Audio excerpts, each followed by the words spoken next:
Okay, welcome back. Today I've got a test for you for Ammo Inc. 357 mag 125 grain jacketed hollow point rounds.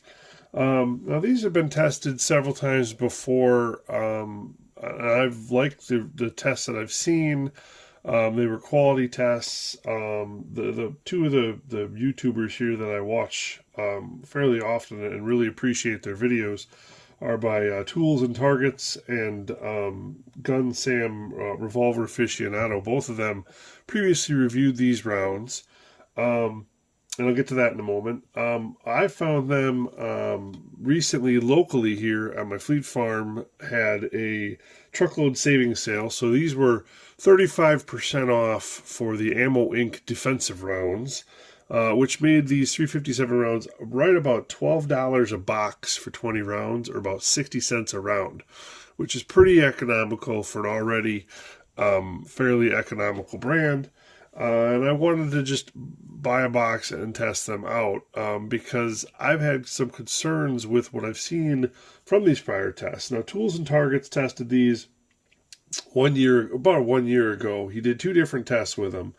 And with a 4-inch barrel, mind you, most of my 357 starts with a 3-inch barrel because this is more of a potential concealed carry size. But from a 4-inch barrel, he averaged 1,234 feet per second from 5 rounds. And then in his second test, he averaged 1,236 feet per second from 5 rounds. So that's a 10-round average of 1,235 feet per second from a 4-inch barrel. And he's, I believe, located down in Virginia. And like I said, that was about a year ago. Gun Sam, he reviewed these about a month ago, also using a 4-inch barrel. And his 5-shot average was 1,446 feet per second. So that's more than 200 feet per second faster, also from a 4-inch barrel. He's located up in Michigan, I believe. So that's a pretty big discrepancy there.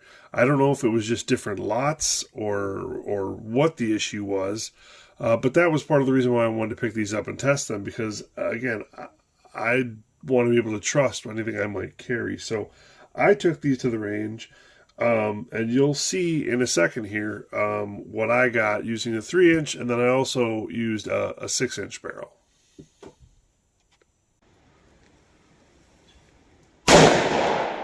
1,300. Error. 1,297. 1,325.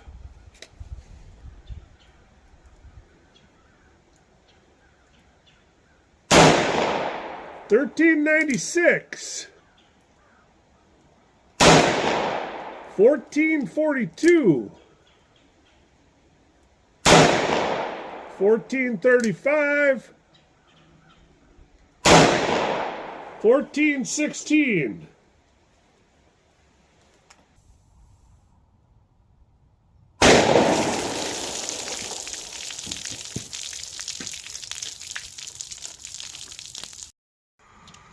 All right, the Ammo Inc. Blew apart that first jug real good. Look at that dent into the second one there. That one's completely wasted too. Back is blown out of the second one. In and out of the third one. In the fourth, and I can see it down there in the bottom of the fourth jug. So, I don't know if you can see that. There it is, down there at the bottom of the fourth jug. We'll go pour this out again.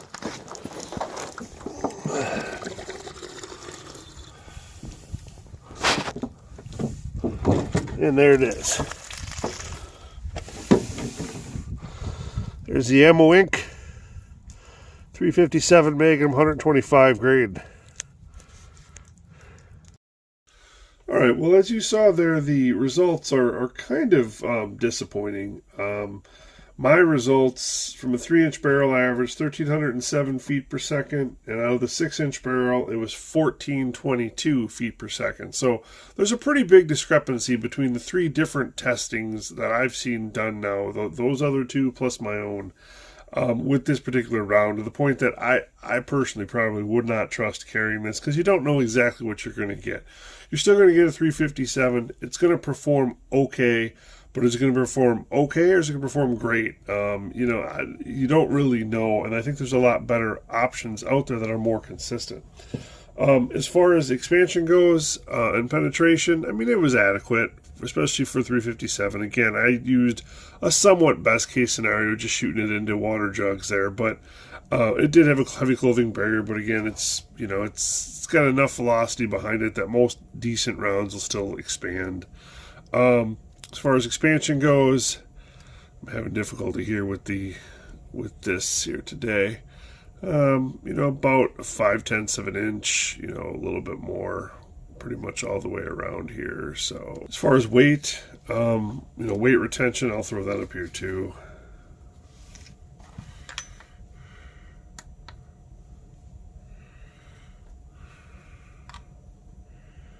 And 121.8 grains, so we lost a little bit of material there. Overall, again, not bad. But very concerned about the variance in the velocities.